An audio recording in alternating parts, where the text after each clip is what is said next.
Assalamualaikum warahmatullahi wabarakatuh. Bismillah, alhamdulillah, wassalatu wassalamu ala rasulillah wa ala alihi wa sahbihi wa mawalah, la hawla wa la quwwata illa billah. Rabbi syrah li sadri wa yassir li amri wahlul 'uqdatam min lisani yafqahu qawli. Amma ba'd. Yang saya hormati Bapak dosen pembimbing mata kuliah Psikologi Perkembangan, Bapak Muhsan Marwiji SPDI MPD. Selanjutnya yang saya hormati juga para penonton sekalian, pemirsa yang menonton video ini, salam sejahtera untuk kita semuanya. Selanjutnya perkenalkan, saya pribadi Muhammad Adam. Di sini saya akan memberikan sedikit pembelajaran tentang perkembangan kepribadian dan sosial anak. Terlebih dahulu, marilah kita sama-sama memulai pembelajaran ini dan membaca basmalah bersama-sama. Bismillahirrahmanirrahim. Selanjutnya, dengan izin Allah, izinkanlah saya untuk memberikan sedikit pemaparan tentang apa itu perkembangan kepribadian dan perkembangan sosial. Kita lanjutkan ke dalam definisinya. Pertama, dalam definisinya, perkembangan dapat diartikan sebagai perubahan yang sistematis dan progresif dan berkesinambungan dalam diri individu sejak lahir hingga akhir hayatnya, atau dapat diartikan pula sebagai perubahan-perubahan yang dialami individu menuju tingkat kedewasaan atau kematangannya.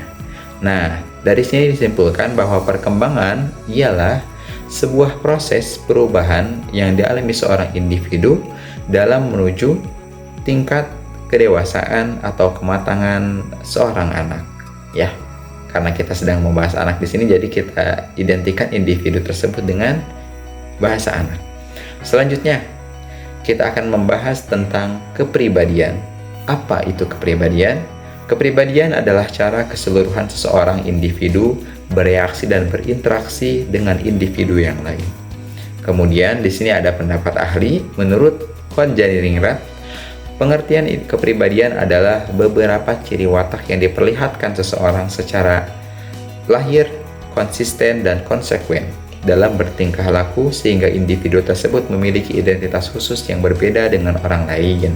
Nah, jadi dapat disimpulkan juga bahwa kepribadian ialah ciri khas yang dimiliki oleh seseorang, ya, dalam hal sifat, tingkah laku, dan lain sebagainya yang memiliki ciri khas, ya, atau berbeda antara dirinya dengan orang lain.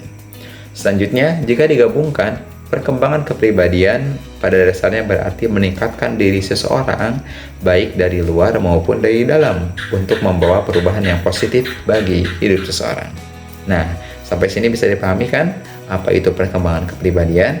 Secara simpelnya ialah meningkatkan diri seseorang baik di dalam dirinya ataupun di dalam luarnya, dalam hal ini mungkin sikap dan lain sebagainya, untuk membawa perubahan-perubahan positif bagi kehidupan seseorang selama dia hidup, dari mulai dia anak kecil, masih anak-anak, sampai dengan dewasa. Baik, selanjutnya kita lanjutkan ke dalam pembahasan tentang proses perkembangan kepribadian manusia. Ada beberapa faktor yang dinyatakan oleh para pakar psikologi yang menyatakan bahwa proses perkembangan seseorang dipengaruhi oleh dua faktor. Yang pertama, faktor nature atau bawaan, dan nurture atau lingkungan. Kemudian, kondisi-kondisi fisik dan karakteristik psikologis tertentu yang dimiliki seseorang sejak lahir berinteraksi dengan berbagai stimulasi dan pengalaman belajar yang diperolehnya dari lingkungan.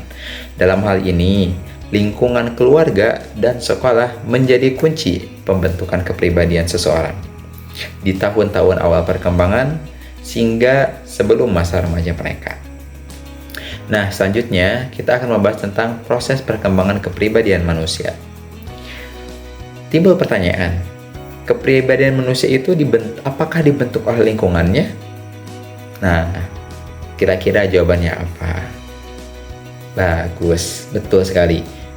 Ya, kepribadian manusia itu dibentuk oleh lingkungannya karena orang tersebut akan mencoba beradaptasi ketika berada di lingkungan yang baru dengan cara mengenal dan juga mempelajari sifat-sifat dari setiap orang yang ditemuinya. Kemudian, bagaimana apabila orang-orang di sekitarnya memiliki sikap atau perilaku yang kurang baik? Maka dapat dipastikan orang tersebut lama-kelamaan sifatnya ini akan berubah dan menjadi tidak baik pula. Karena yang namanya tadi terpengaruh oleh lingkungan sekitarnya atau orang-orang di sekitarnya.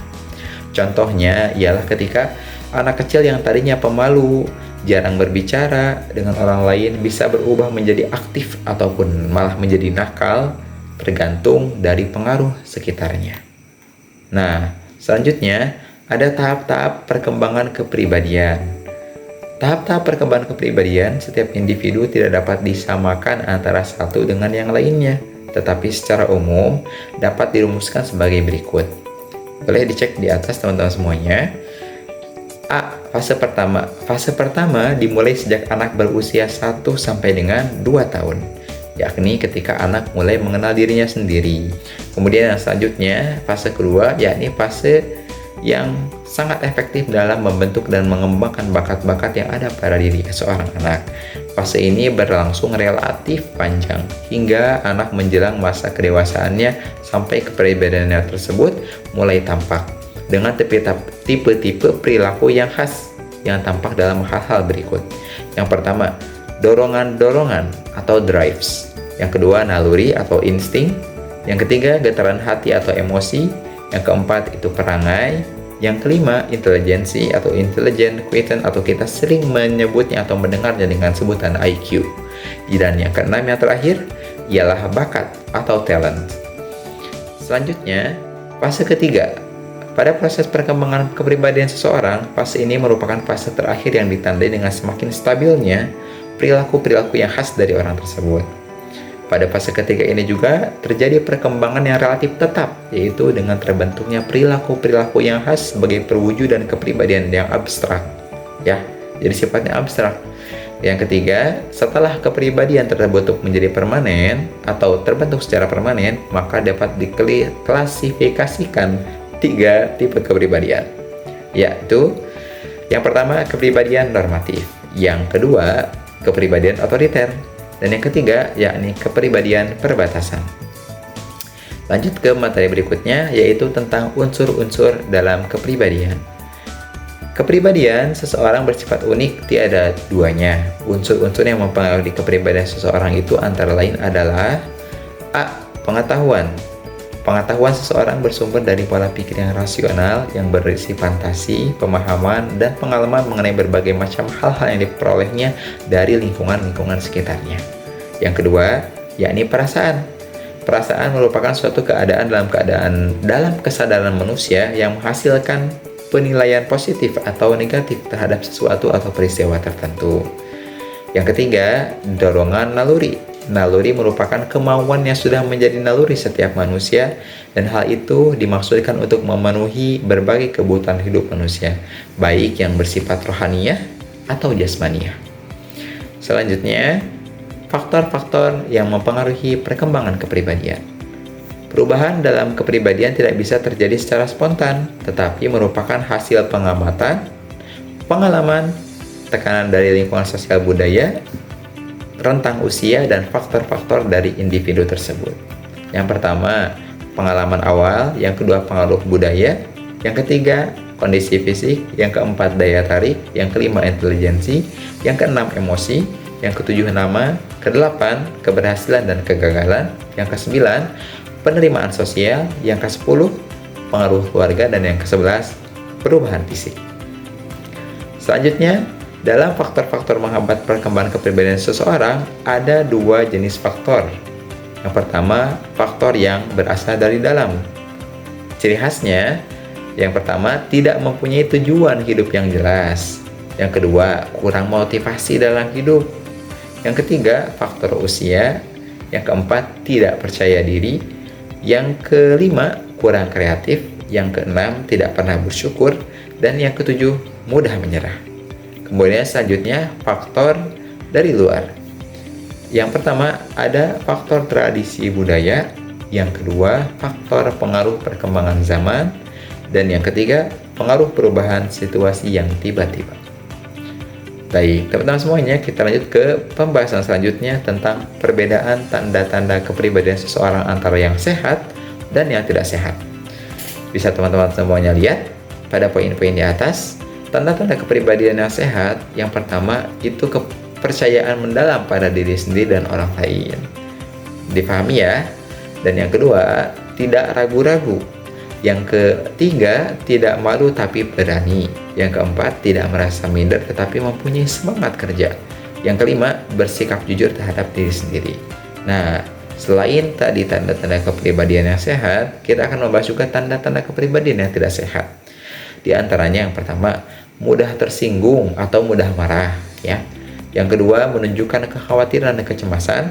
Yang ketiga, seringkali merasa tertekan atau stres, atau juga disebut juga dengan depresi. Yang keempat, kebiasaan berbohong. Yang kelima, yang terakhir yakni hiperaktif. Dan teman-teman semuanya, dalam pembahasan selanjutnya kita akan membahas tentang implikasi keterlibatan perkembangan kepribadian seseorang dalam pendidikan. Perkembangan kepribadian dan juga pendidikan tidak dapat dipisahkan karena kedua hal ini saling terkait satu sama lain dan memiliki hubungan yang irreversible. Kedua hal ini memiliki pengaruh yang timbal balik yang seimbang. Selanjutnya, dalam implikasinya, perkembangan kepribadian dan pendidikan terbagi menjadi dua. Yang pertama, perkembangan kepribadian yang mempengaruhi pendidikan. Yang kedua, pendidikan yang mempengaruhi perkembangan kepribadian. Jadi, bisa disimpulkan kedua hal ini saling mempengaruhi dan saling memiliki timbal balik yang sama. Selanjutnya, perkembangan kepribadian mempengaruhi pendidikan, yang maksudnya ialah kepribadian akan mempengaruhi pencapaian seseorang dalam pendidikan, ya. Jadi tidak jarang kita menemukan orang-orang yang memiliki kepribadian baik cenderung memiliki pencapaian dalam hal pendidikan yang baik pula. Selanjutnya, pendidikan mempengaruhi perkembangan kepribadian. Maksudnya, dalam hal ini, pendidikan memiliki peran penting dalam perkembangan kepribadian individu. Nah, sebelum dilanjutkan ke pembahasan selanjutnya, apakah ada yang ingin ditanyakan terlebih dahulu terkait perkembangan kepribadian seseorang? Jika ada pertanyaan, boleh dicantumkan di kolom komentar ya teman-teman semuanya. Oke, jika tidak ada, kita lanjutkan ke pembahasan berikutnya. Pembahasan berikutnya kita akan membahas tentang perkembangan sosial. Nah, kira-kira ada yang udah tahu belum nih apa itu perkembangan sosial? Nah, jika belum, izinkan saya untuk membahasnya. Pertama, perkembangan psikososial atau disebut juga dengan perkembangan sosial siswa adalah proses perkembangan kepribadian sosial siswa selaku anggota masyarakat dalam berhubungan dengan orang lain. Perkembangan sosial menurut Bruno 1987 merupakan proses pembentukan social self pribadi dalam masyarakat, yakni pribadi dalam keluarga, budaya, bangsa, dan seterusnya. Proses perkembangan sosial dan juga moral selalu berkaitan dengan proses belajar. Konsekuensinya, kualitas hasil perkembangan sosial siswa sangat bergantung pada kualitas proses belajar, khususnya belajar siswa. Nah, baik itu di lingkungan sekolah maupun di lingkungan keluarga atau maupun di lingkungan yang lebih luas lagi. Selanjutnya, seorang siswa hanya mampu berperilaku sosial dalam situasi sosial tertentu secara memadai apabila menguasai pemikiran-pemikiran normal atau perilaku normal yang diperlukan untuk situasi sosial tersebut. Mohon maaf ya teman-teman kalau misalkan ada suara yang masuk ya, karena saya syutingnya malam-malam, jadi ini takut ada suara katak dan lain sebagainya yang masuk ke bocor ke mic ini. Mohon dimaafkan.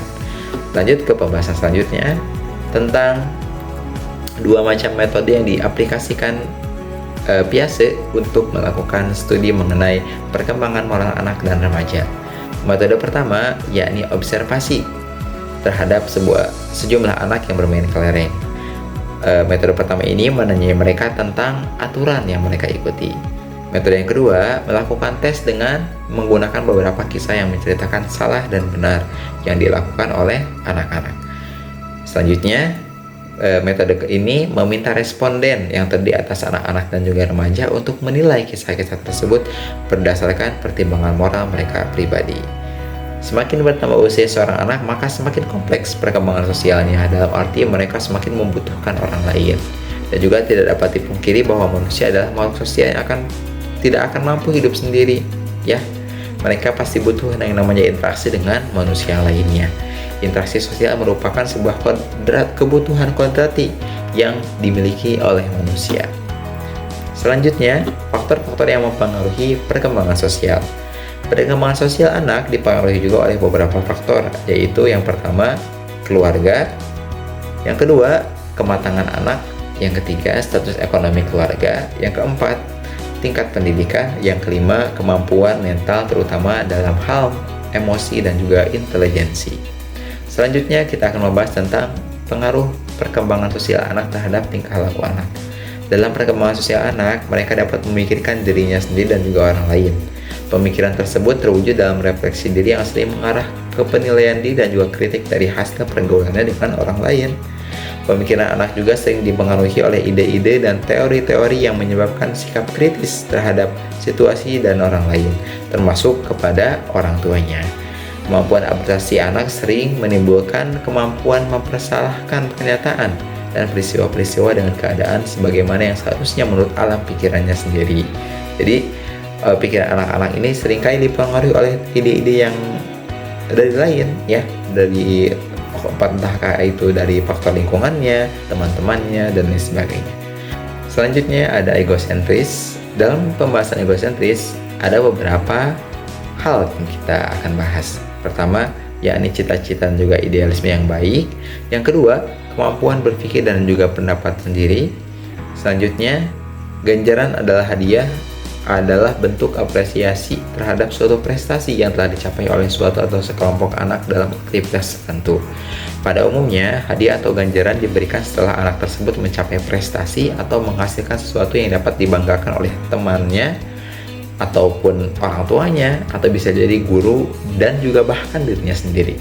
Dengan demikian, anak berbuat sesuatu yang melebihi temannya, tidak perlu memperoleh upah atau bayaran. Fungsi hadiah juga ada 3, yaitu pertama, memiliki nilai pendidikan, yang kedua, memberikan motivasi kepada anak, dan yang ketiga, memperkuat perilaku. Selanjutnya, ada yang namanya hukuman.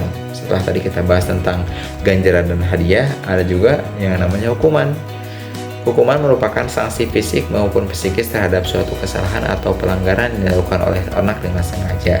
Jika anak tersebut melakukan kesalahan dengan sengaja, maka harus bersedia menerima hukuman, baik dari orang tuanya maupun dari gurunya.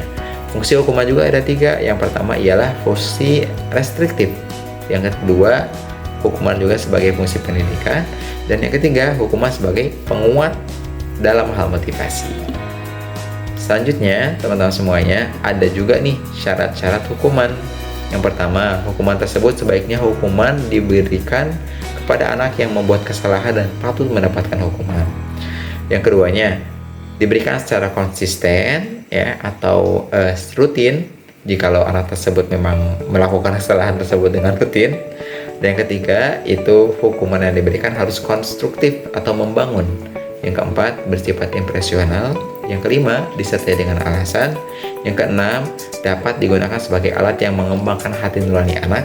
Yang ketujuh, diberikan pada tempat dan juga waktu yang tepat. Ya, jadi harus tepat untuk memberikan hukuman ini. Jangan sampai ketika anak tersebut dalam keadaan terpuruk, malah kita berikan hukuman yang mana menyebabkan anak tersebut makin turun dalam hal emosionalnya ataupun motivasinya. Selanjutnya, dalam hal perkembangan moral dan juga sikap, ada beberapa hal yang harus kita perhatikan. Yang pertama, tentang teori belajar sosial adalah sebuah teori belajar yang relatif masih baru dan dibandingkan dengan teori belajar lainnya. Prinsip dasar belajar hasil temuan Bandura termasuk dalam belajar dan juga moral. Menurut Berlau, sebagian besar upaya belajar manusia terjadi melalui peniruan atau imitation dan juga penyajian contoh perilaku atau modeling. Contoh, seseorang siswa yang belajar mengubah perilakunya sendiri melalui penyaksian cara orang atau sekelompok orang mereaksi atau merespon sebuah stimulus tertentu. Siswa tersebut juga dapat mempelajari respon-respon baru dengan cara pengamatan terhadap perilaku contoh dari orang lain, baik itu teman, guru, atau orang tuanya. Selanjutnya, pendekatan teori belajar sosial terhadap proses perkembangan sosial dan juga moral siswa ditekankan pada perlunya conditioning atau pembiasaan merespons dan imitation atau peniruan. Dan dalam perkembangan moral dan juga sikap juga, kita akan lebih jelas atau lebih lanjut lagi membahas tentang apa itu condition, apa itu imitation. Condition atau pembiasaan merespon, menurut prinsip-prinsip conditioning, prosedur belajar dalam mengembangkan perilaku sosial dan juga moral dengan memberikan reward, ya, kita sering mendengar dengan reward atau ganjaran, memberikan hadiah atau mengganjar, atau punishment atau memberikan hukuman. Selanjutnya ada imitation. Orang tua dan guru sebagiannya memainkan peran penting sebagai seorang model atau tokoh yang bisa dijadikan sebagai contoh berperilaku sosial bagi siswa atau anak. Kualitas kemampuan siswa dalam melakukan perilaku sosial juga dapat mempengaruhi dari imitation. Nah, selanjutnya dalam perkembangan moral dan sikap juga ada yang namanya istilah internalisasi dan juga introvert. Internalisasi merupakan proses yang merasuk pada diri seorang anak karena pengaruh sosial. Dalam internalisasi, faktor yang paling penting adalah keyakinan pada diri sendiri dan juga terhadap pandangan dari orang lain dalam pergaulan sehari-hari. Selanjutnya, introvert atau kecenderungan seseorang untuk menarik diri dari lingkungan sosialnya. Minat, sikap, atau keputusan yang diambil juga sesuai dengan perasaan atau pemikiran dan juga pengalamannya sendiri. Yang keduanya, orang yang cenderung bersikap introvert biasanya pendiam, kurang bergaul, seakan-akan bisa memenuhi kebutuhannya sendiri. Nah, selanjutnya dalam perkembangan moral dan juga sikap kita mengenal yang namanya extrovert, ya. Ini lawan daripada introvert. Extrovert itu ialah merupakan kecenderungan seseorang untuk mengarahkan perhatiannya keluar dari dalam dirinya, sehingga segala minat, sikap, keputusan yang diambil olehnya lebih banyak ditentukan oleh orang lain atau peristiwa lain yang cenderung terjadi di luar dirinya sendiri. Selanjutnya, orang yang cenderung bersikap extrovert biasanya mudah bergaul, ramah, aktif, banyak inisiatif, serta banyak temannya. Ya, ini sudah mafhum, ya, orang-orang pada tahu. Selanjutnya, dalam perkembangan moral dan sikap juga ada yang namanya kemandirian. Kemandirian itu ialah merupakan kemampuan seseorang untuk berdiri sendiri tanpa bantuan orang lain, baik material maupun moral. Sedangkan pada anak, pengertian kemandirian ialah sering dikaitkan dengan kemampuan anak untuk melakukan segala sesuatu berdasarkan kekuatan sendiri tanpa bantuan dari orang-orang dewasa. Nah, selanjutnya dasar kemandirian juga yaitu adanya rasa percaya diri untuk menghadapi sesuatu dalam kehidupan sehari-hari. Makanya kenapa bagi seorang anak itu rasa percaya diri itu sangatlah penting untuk menunjang sifat-sifat atau karakteristik dalam perkembangan moral dan juga sikapnya nanti, ya. Selanjutnya dalam perkembangan moral dan juga sikap ada yang namanya ketergantungan. Anak-anak usia 6 dan juga 12 tahun cenderung sangat bergantung terhadap orang tuanya. Ada orang dewasa lainnya, terutama yang masih ada hubungan keluarga. Ketergantungan ini ditandai dengan perilaku anak yang bersifat kekanak-kanakan. Perilakunya tidak sesuai dengan anak yang lain yang sebaya dengan usianya. Nah, selanjutnya dalam perkembangan moral dan juga sikap juga ada yang namanya bakat, ya. Bakat ialah merupakan potensi dalam diri seseorang dengan adanya rangsangan tertentu yang kemungkinan orang tersebut dapat mencapai suatu tingkat kecakapan, pengetahuan, dan juga keterampilan khusus yang melebihi orang lain. Menurut ilmu pengetahuan, terdapat dua jenis bakat yang dimiliki dan dapat dikembangkan, yaitu bakat yang berhubungan dengan kemahiran atau kemampuan mengenai suatu bidang pekerjaan, semisal bermain bola, kemudian juga kita mengetahui mekanik, ya. Seseorang belajar bagaimana cara mengotak-atik sebuah peralatan teknologi, ya, misalnya.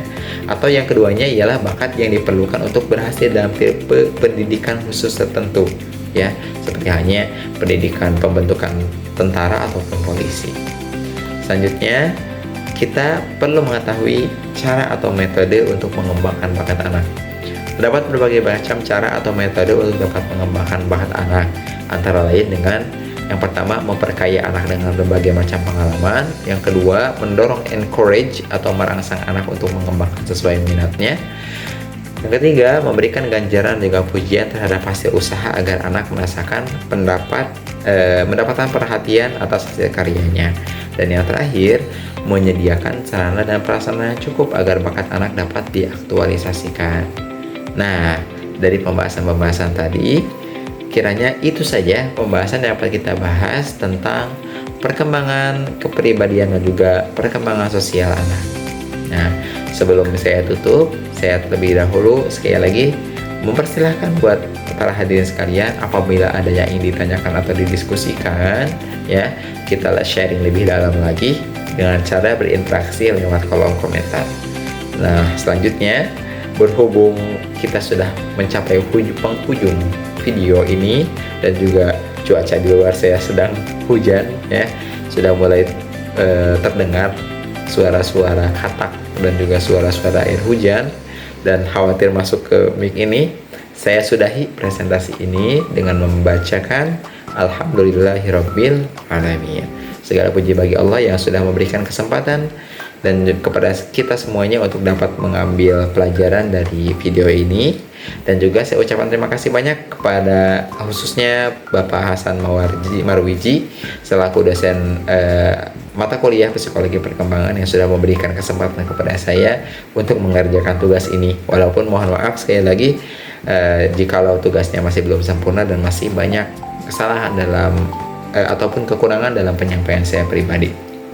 Selanjutnya, kepada para hadirin yang sudah menonton video ini, mungkin apalagi yang dari awal sampai akhir, terima kasih saya ucapkan atas dukungannya. Semoga menjadi keberkahan dan juga pelajaran khususnya untuk saya pribadi dan umumnya bagi para hadirin sekalian atau para penonton sekalian.